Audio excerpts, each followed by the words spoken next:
Good evening and welcome to the Financial Week. I'm Milton Walker.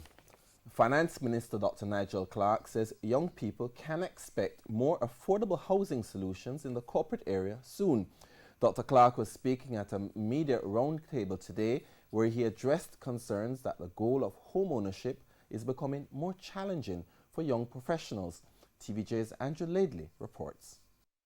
Buying a home is one of the largest investments most people will make. But as real estate prices go up, particularly in the corporate area, that goal is becoming less attainable for many young people, most of whom only qualify for about $6 million from the National Housing Trust.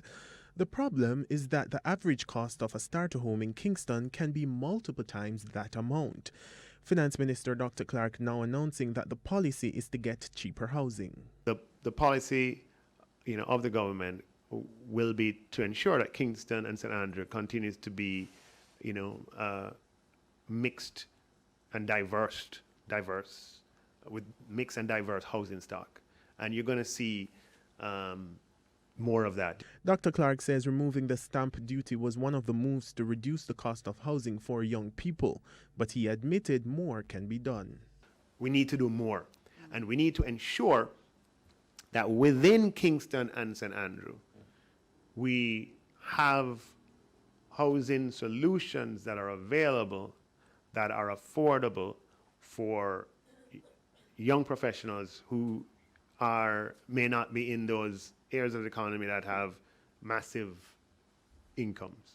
And the government is, the reason why I can respond to your question in that way is because that's something that I can tell you as a former chairman of the NHT, we're acutely focused on, and you're going to be seeing some stuff in that direction. He says part of the problem is the limited space in the capital. We do, however, need to ensure that within the corporate area, within Kingston and St. Andrew, that the NHT is able to do more, and that we have more affordable housing in Kingston and St. Andrew. Andrew Laidley, TVJ News.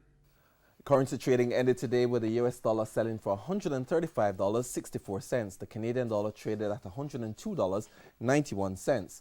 Sterling is costing $169.09, while the euro sells for $149.81. The JC index lost 287 points today, and the junior market index declined by 4 points.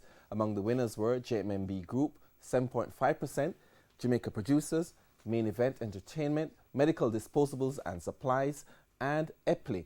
On the losing side were I Create, AMG Packaging and Paper, Pulse Investments, Caribbean Cream, and Epley Caribbean Property Fund. That's the Financial Week. I'm Milton Walker. Good evening.